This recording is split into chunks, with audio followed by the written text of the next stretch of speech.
this market is suffering from what we call PTRD, post-traumatic recession disorder.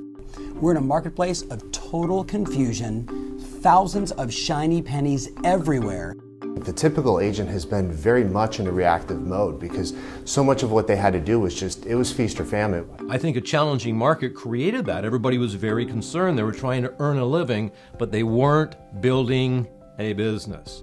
Now we're in a situation where the market has fundamentally changed, and understand it's a new era of real estate, and you really got to get in the game, and the skills you need for today are different than what you were doing 5 years ago. Agents today are stuck in the minutia. They haven't identified what they're really good at, what's their gift, and then doing that gift every single day makes this business amazing.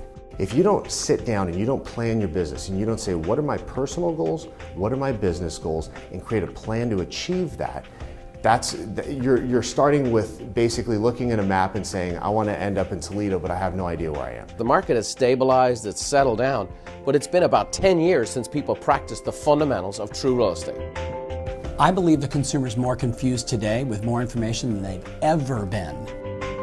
Let's take a millennial as a perfect example of this. They're going to walk in and they're probably going to have an iPad, and it's going to be loaded up with 75 homes that they want to see because they want, assuming there's 75 homes on your market right now, but they're going to want to see and touch everything.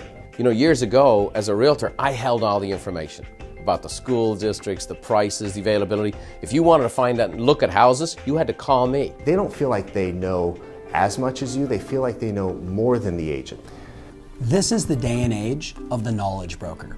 Whoever has the ability to sit down, ask a lot of very intelligent questions to discover where that person's at, what are their needs, what are their emotional hot buttons. The reality is we have to no longer be the gatekeepers of the information or the protectors of the information. We're now the interpreters of the information. The value the agent's going to bring to the marketplace today for the consumer is the difference between what the consumer thinks they know and what the agent communicates to them they really don't know. Don't let the consumer drive you. Don't let technology drive you. You got to have the fundamentals drive you.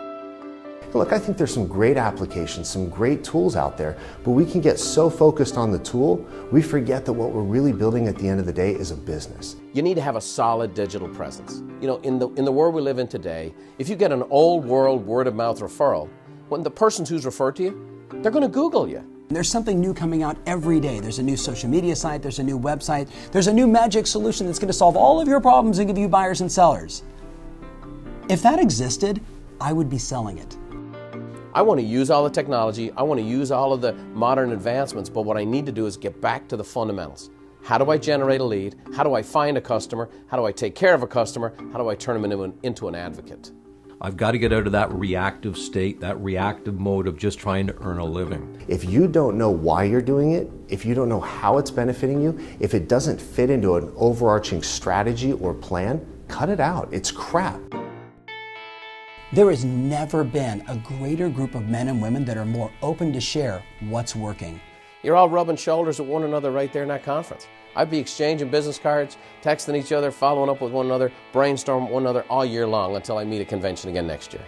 Like Dave Liniger says, the average of the 5 people closest to you, this gives you more people that you can engage with, that you can be around, that are at that same level, that are pushing, that are striving. So the heartbeat of this organization is great agents doing even more, being ahead of the curve, the best in their marketplaces.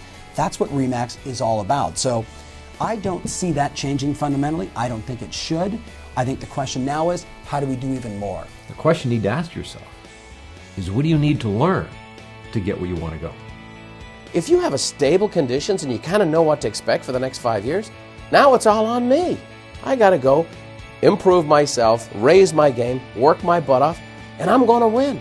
This is a great time to be in real estate.